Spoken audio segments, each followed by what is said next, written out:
ఇప్పటికీ పోలవరం కృష్ణ అనుసంధానం చేశాం. కృష్ణా డెల్టాలో వాడే నీళ్లు శ్రీశైలం ద్వారా రాయలసీమకి ఇచ్చాం. అందుకే నేను ఆలోచిస్తున్నాను, రేపు రాబోయే రోజుల్లో గోదావరి, పెన్నా, పోలవరం, బనకచెర్ల వరకు అనుసంధానం చేయగలిగితే అది ఒక గేమ్ చేంజర్గా తయారవుతుంది. ఇంకా ఇబ్బందే ఉండదు. రాయలసీమ రైతాంగం మీసం తిప్పి బతికే రోజు వస్తుందని చెప్పి కూడా నేను మీకు తెలియజేస్తున్నా. ఎందుకు ఈ మాట మాట్లాడుతున్నానంటే, డబ్బులు అవుతాయి. దగ్గర దగ్గర 80,000 కోట్లు కావాలి. పోలవరం అయిపోతుంది. నా జీవితాశయం ఎట్టి పరిస్థితిలో బనకచెర్లకు నీళ్లు తీసుకొస్తే అక్కడి నుంచి తెలుగు గంగ, హంద్రి నీవ, నగిరి గాలేరు, ఇక్కడి నుంచి నేరుగా ఎక్కడికంటే అన్ని జిల్లాలే కాకుండా సోమశిలకెళ్ళి, కందలేరుకెళ్ళి, మళ్ళీ తిరుపతికి వచ్చి వెంకటేశ్వర స్వామి పాదాల చెంత బాలాజీ రిజర్వాయర్కు నీళ్లు వచ్చే పరిస్థితి వస్తాయి. ఇది నా కళ. మీలో కూడా ఆలోచన రావాలి. ఆ రోజు ఎన్టీ రామారావు గారు ప్రారంభించిన జల యజ్ఞం ప్రతి ఎకరాకు నీళ్లు ఇచ్చే బాధ్యత నాదని మరొకసారి మీ అందరికీ హామీ ఇస్తున్నా. ఎట్లొస్తాయని కూడా మీరు ఆలోచిస్తే, పోలవరం నుంచి కృష్ణాకు వచ్చిన తర్వాత Nagar Sagar right main canal దగ్గర ఆ నీళ్లు తీసుకొచ్చి అక్కడ ఒక రిజర్వాయర్ కట్టి అక్కడి నుంచి ఇంకా ముందుకు తీసుకుపోతే ఏదైతే వెలుగొండ ప్రాజెక్టు ఉందో అక్కడ కూడా నీళ్లు ఇచ్చి అక్కడి నుంచి నల్లమలై ఫారెస్ట్ కట్ చేస్తే లోపల ఒక టన్నల్ వేస్తే నేరుగా బనకచెర్లకు నీళ్లు వస్తాయి. ఎవరు ఊహ రాలేదు. కానీ నేను అనునిత్యం ఆలోచిస్తున్నా, రాయలసీమ రుణం ఎట తీర్చుకోవాలి. నేను కూడా పుట్టింది రాయలసీమలో, పుట్టా రాయలసీమ బిడ్డ. ఈ రుణం తీర్చుకోవాలనుకున్నప్పుడు రాష్ట్రాన్ని అభివృద్ధి చేస్తాం. కరువు జిల్లాలైన రాయలసీమని అభివృద్ధి చేసే బాధ్యత తీసుకుంటానని చెప్పి కూడా నేను మీకు తెలియజేస్తున్నా. అందుకనే ఇంకొక పక్క మీరు ఒకసారి చూసినప్పుడు ఈ నీళ్లన్నీ కూడా సముద్రం లేకపోతున్నాయి. ఈ విషయం మీరు గుర్తుపెట్టుకోవాలి. ఈ సంవత్సరం 5,000 టీఎంసీ నీళ్లు వర్షాలు వచ్చిన తర్వాత సముద్రంలోకి వెళ్ళాయి. ఈరోజు మనం చూస్తే బాగా వర్షాలు వచ్చినప్పుడు నీళ్లన్నీ సముద్రం లేకపోతున్నాయి. వర్షాలు లేనప్పుడు కరువు కాటకాలతో మనం ఇబ్బంది పడుతున్నాం. ఈ రెండు కూడా అనుసంధానం జరగాలంటే, కరువు రహిత రాష్ట్రంగా తయారు కావాలంటే నదుల అనుసంధానమే ఏకైక మార్గం. ఇది సాధ్యం. ఒకప్పుడు ఇంత టెక్నాలజీ లేదు, ఇప్పుడు టెక్నాలజీ వచ్చింది. ఇది చేసి చూపిస్తామని చెప్పి కూడా నేను మీకు తెలియజేస్తున్నా. ఇంకో పక్కన మీరు ఒకసారి ఆలోచిస్తే, ఈ జిల్లాలో కొప్పర్తి, ఇక్కడే కడపలో 2,300 కోట్ల రూపాయలు కేంద్రం ఇచ్చారు. కొప్పర్తిని ఒక పారిశ్రామిక కేంద్రంగా తయారు చేసే బాధ్యత, మీకు ఉద్యోగాలు ఇప్పించే బాధ్యత నేను తీసుకుంటానని చెప్పి కూడా నేను మీకు తెలియజేస్తున్నా. ఇంకో పక్క స్టీల్ ప్లాంట్ కూడా ఉంది. దాన్ని కూడా పర్సూ చేస్తున్నాం. అది కూడా వస్తే ఈ జిల్లా ప్రగతి జరుగుతుంది. ఇంకో పక్క ఇది కాకుండా ఎంఎస్ఎంఈ పార్క్ ఒకటి ఇక్కడ పెట్టి, ఇంతకుముందు ఆఫీస్ ఉంది, దాన్ని ఎక్కడా మార్చడం లేదు, ఇక్కడే ఉంటుందని కూడా మీ అందరికీ హామీ ఇస్తున్నా. నా ఆలోచన ఒకటి, ఒక ఇంటికి ఒక పారిశ్రామికవేత్త తయారు కావాలి. ఒకప్పుడు ఐటీ గురించి మాట్లాడా, ఇప్పుడు నేను మాట్లాడేది 1 ఫ్యామిలీ 1 ఆంట్రప్రెన్యూర్. ఒకప్పుడు ఐటీ, ఇప్పుడు ఏఐ, ఆర్టిఫిషియల్ ఇంటెలిజెన్స్. మీ ఫోన్లో మీరు ఏది కావాలన్నా ఏ సజెషన్ కావాలన్నా తీసుకునే పరిస్థితి వచ్చేసింది. ఇంకా ఆఫీసుకు పోయే పని లేదు. ఈరోజే ఓపెన్ చేయాల్సింది, కానీ కొన్ని కారణాల వల్ల చేయలేకపోయాం. ఈ నెల చివరిలోనే వాట్సాప్ గవర్నెన్స్ తీసుకొస్తున్నా. మీ సెల్ ఫోన్లో మీకు ఏ పని కావాలన్నా ఒక మెసేజ్ పెట్టినా, మీరు మెసేజ్ పెట్టడం తెలియకపోతే మామూలుగా మీరు మాట్లాడినా మీకు ఆ పని చేసి పెట్టే బాధ్యత ఈ ప్రభుత్వం తీసుకుంటుంది. ఆఫీసులకు పోయే పని లేదు.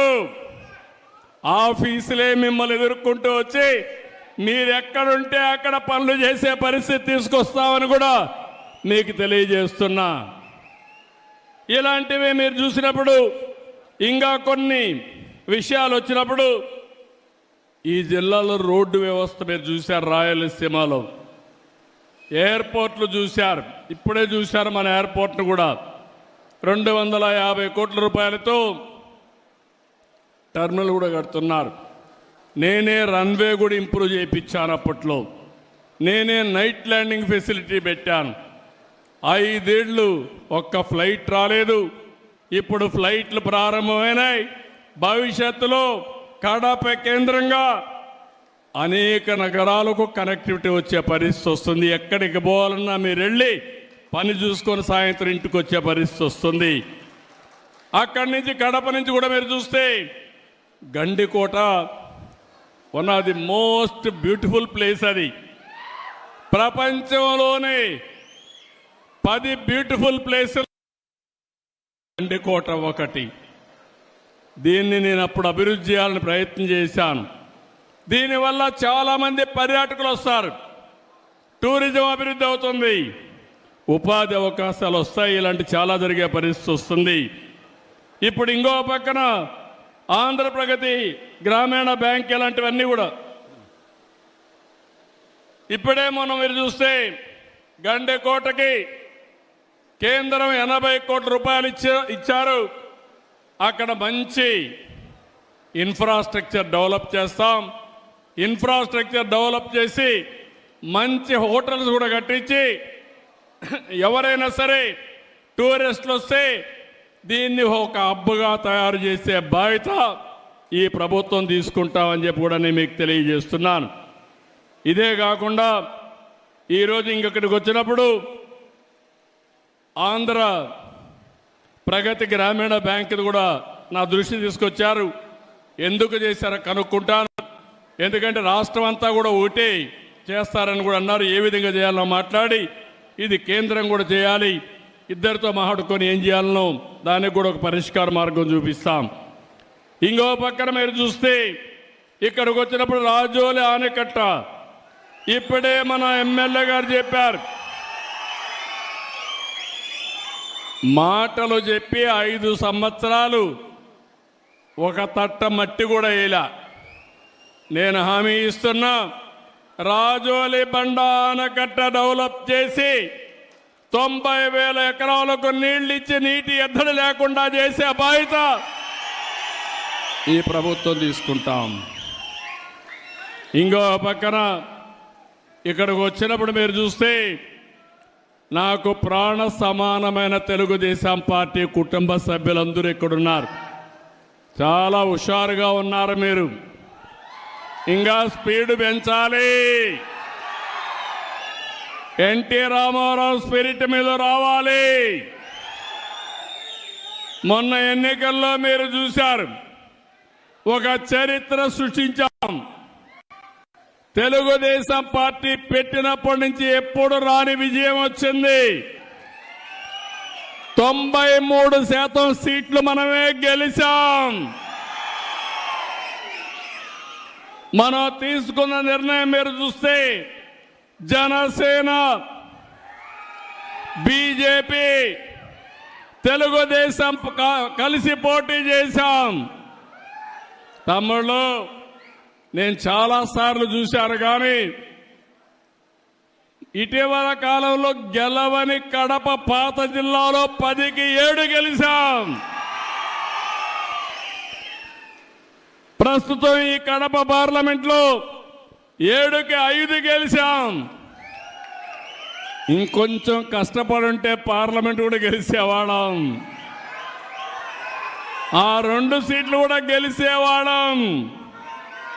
ఇప్పుడు చెప్తున్నా మీ అందరికీ, 5 ఏళ్ళలో ఏం జరిగిందో చూశారు. ఈ 5 ఏళ్ళలో మీ జీవితాల్లో ఏ విధంగా వెలుగులు వస్తాయో మీరే చూడబోతున్నారు. ఆ తర్వాత 7కు 7 గెలిపించాలి, 10కి 10 గెలవాలి, పార్లమెంట్లు కూడా గెలవాలి. అప్పుడే అభివృద్ధి సాధ్యం. మీరు ఒక విషయం గుర్తుపెట్టుకోవాలి. ఈరోజు కేంద్రంలో ఎన్డీఏ పాలన ఉంది, రాష్ట్రంలో ఎన్డీఏ పాలన ఉంది. ఎన్నికల ముందు ఈ విధంగా నవ్వుతూ మాట్లాడిన సందర్భమే లేదు. కూర్చోవాలంటే భయం, ఇంట్లో నవ్వాలంటే భయం, దారిలో ఇంట్లో నుంచి బయట రావాలంటే భయం. మా ప్రెస్ వాళ్ళు ఎవరైనా ఒక ఆర్టికల్ రాయాలంటే వణుకు. 2430 జీవో గుర్తొస్తుంది మీ అందరికీ. కానీ తమ్ముళ్ళు, ప్రజాస్వామ్యంలో ఈరోజు మీరు స్వేచ్ఛగా ఉండగలుగుతున్నారంటే అది ప్రజాస్వామ్యం అని చెప్పి మరొక్కసారి తెలియజేస్తున్నా. విర్రవీగిన నియంతలందరూ కూడా కాలగర్భంలో కలిసిపోయారు. ఎప్పుడైనా సరే మనం చేసిన పనులే శాశ్వతం. ఎన్టీఆర్ గుర్తున్నాడంటే చనిపోయి 29 సంవత్సరాలైనా రోజు రోజుకు ఆయన పైన ప్రేమ ఆదరణ పెరిగిందంటే ఏంటి తమ్ముళ్ళు దానికి కారణం? మనం చేసిన పనులు అవునా కాదా? అలాంటివి మనం గుర్తుపెట్టుకోవాల్సిన అవసరం ఉంది. ఈరోజు కేంద్రం వచ్చిన తర్వాత నేను కూడా, మీరందరూ ఒక మంచి పని చేశారు. తెలుగుదేశం పార్టీ ఎన్డీఏ కార్యకర్తలు కూడా కష్టపడ్డారు, మెజారిటీ గెలిపించారు. 21 పార్లమెంటు సీట్లు గెలిపించారు మీరందరూ 25కు. ఇంకొంచెం కష్టపడి ఉంటే 25 గెలిచేవాళ్ళం. అని ఆ 21 సీట్లు ఒక సంజీవనిగా మారాయి. రాష్ట్రం అస్తవ్యస్తంగా ఉంది. వెంటిలేటర్ పైనుండే రాష్ట్రానికి ఆక్సిజన్ కేంద్రం ఇచ్చే పరిస్థితి వచ్చింది. ఈరోజు కష్టాలన్నీ తీరిపోయే పరిస్థితికి వస్తున్నాం, కానీ పూర్తిగా తీరిపోలేదు. అందుకే మీరు ఒక్కసారి ఆలోచిస్తే అమరావతి ప్రాజెక్ట్ని మళ్ళీ ఒకసారి అమరావతిని మనం గట్టెక్కిచ్చే పరిస్థితికి వచ్చాం.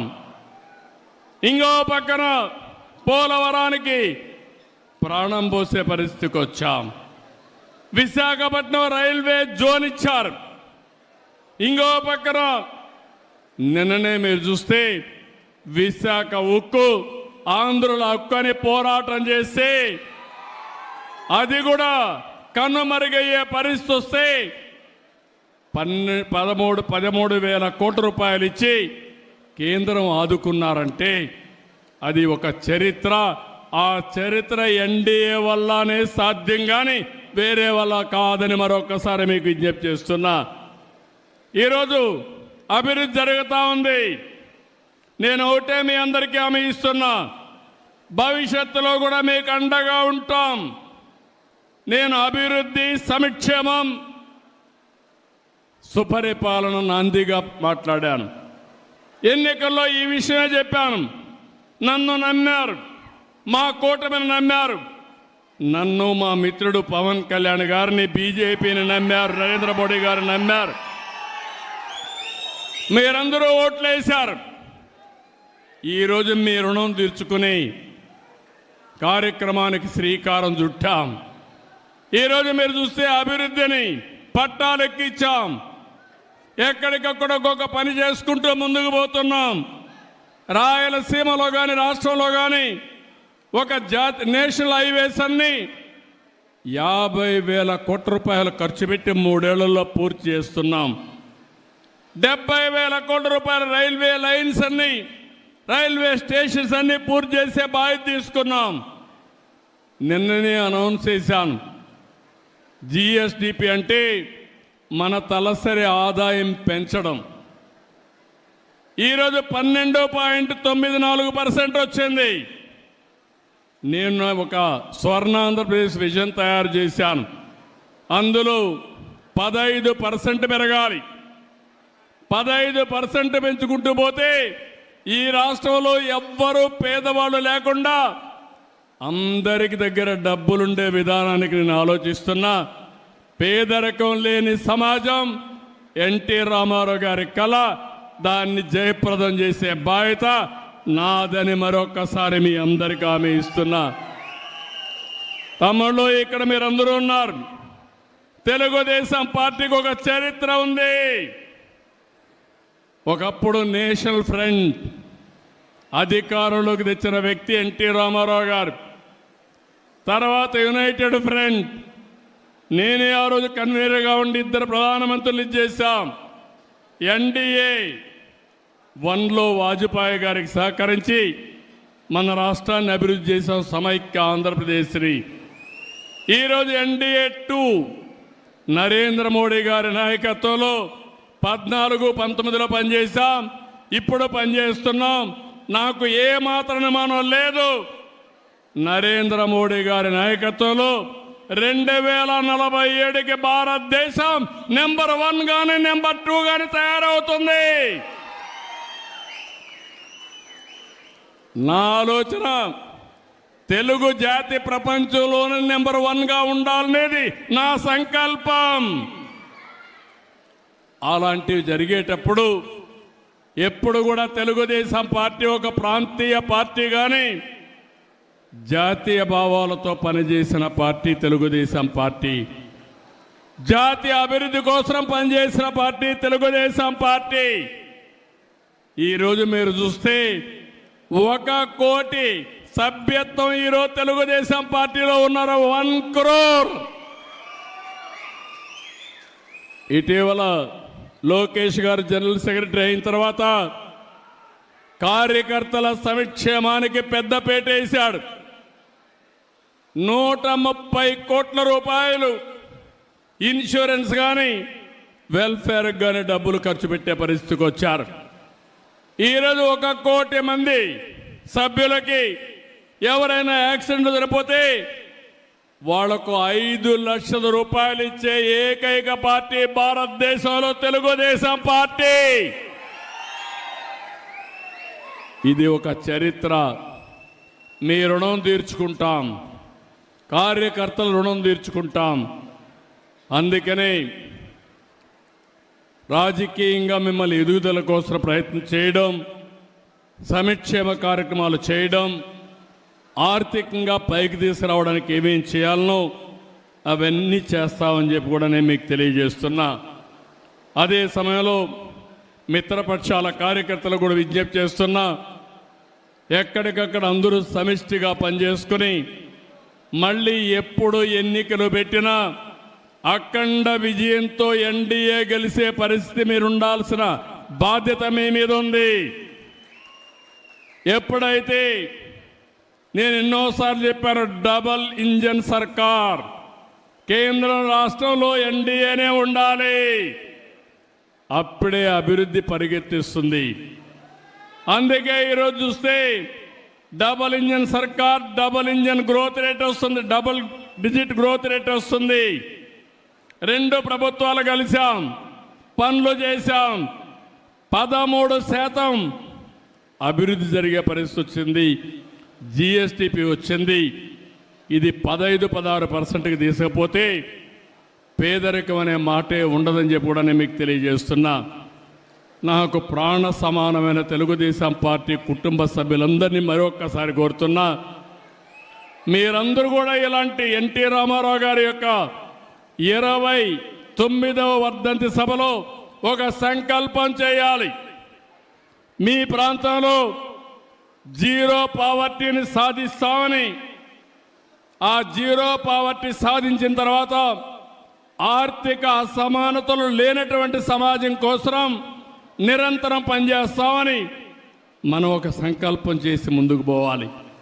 ఇది సాధ్యం.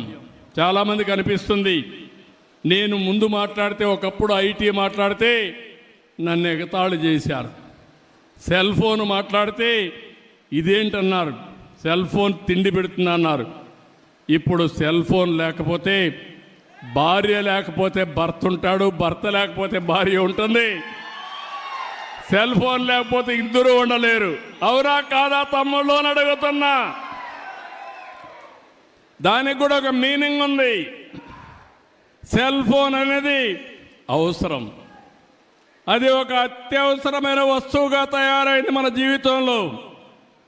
ఎక్కడికి పోయే పని లేదు, సెల్ ఫోన్ ఉంటే ఒక ధీమా. మీకు ఎక్కడన్నా బిల్లు పే చేయాలంటే ఇమ్మీడియట్గా సెల్ ఫోన్లో ఉంటుంది డబ్బులు, ఎవరికి కావాలంటే వాళ్ళకి పే చేస్తాం.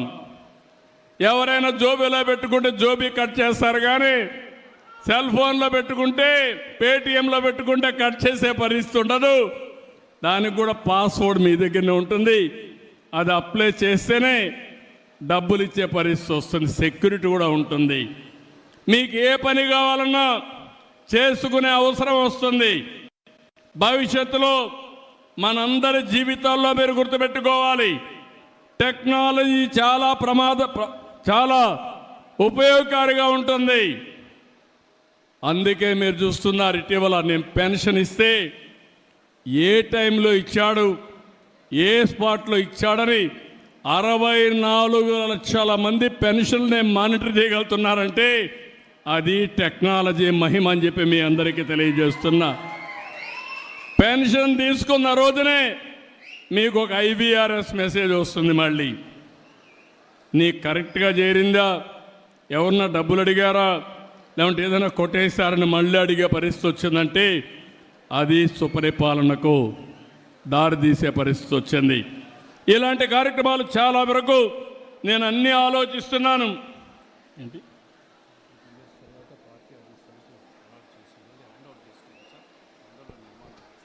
ఈరోజే మీరు చూస్తే ఇంకొక శుభవార్త కూడా, 5-6 సంవత్సరాలుగా మన వాళ్ళు చాలా కష్టపడి శ్రీనివాసరెడ్డి గారి నాయకత్వంలో కడపలో మనకంటూ సొంత ఇల్లు కట్టుకుంటున్నాం, పార్టీ ఇల్లు కట్టుకుంటున్నాం, పార్టీ ఆఫీసు కట్టుకుంటున్నాం. దీనికి 2 ఎకరాలు భూమి కూడా ఇచ్చారు, కానీ కావాలి లిటిగేషన్ పెట్టి ఇవ్వకపోతే అన్నీ క్లియర్ అయినాయి. నేను ఒకటే ఆదేశిస్తున్నా, 18 నెలల్లో పార్టీ ఆఫీసు పూర్తి చేసి మళ్ళీ ప్రతి ఒక్క కార్యకర్త కడపకు వస్తే సొంత ఇంటికి వచ్చి ఒక కాఫీ తాగే విధంగా 6 months ఓకే, నేను పూర్తిగా చేయాలంటే 18 నెలలను మోడర్న్ టెక్నాలజీ ఉపయోగిస్తానంటున్నాడు. 6 నెలల లోపలనే పూర్తి చేస్తానంటున్నాడు. ఈరోజు జనవరి, ఆగస్ట్ లోపల, ఆగస్టు 15 లోపల పూర్తి చేస్తాడు. ఇండిపెండెన్స్ రోజున కడపలో మనకు పార్టీ ఆఫీస్ ఉంటుంది. అది శ్రీనివాసరెడ్డి ఇచ్చిన హామీ, అది నెరవేర్చుకునే విధంగా వేదికపై నుండే నాయకులందరూ పనిచేయాలని కోరుకుంటూ, తెలుగుదేశం పార్టీ ఒకటే హామీ ఇస్తున్నా. ఇప్పుడే మన సుధాకర్ గారైతే చాలా లిస్ట్ అంతా ఇచ్చాడు, పెద్ద చాంతాడంత లిస్ట్ ఇచ్చాడు, విష్ లిస్ట్ ఇచ్చాడు. మనిషిలో ఏదో చెయ్యాలనే తపనుంది, మీ రుణం తీర్చుకోవాలని కసుంది, ఆయన చెప్పిన పనులన్నీ చేయాలని ఆలోచన కూడా నాలో ఉంది. కానీ ఖాళీ గల్లాపేట నా దగ్గర ఉంది. కానీ మీ సమస్యలు కూడా పరిష్కారం కావాలి. ప్రాధాన్యత క్రమంలో అన్ని సమస్యల్ని పరిష్కారం చేసే బాధ్యత మేము తీసుకుంటామని మరొక్కసారి మీ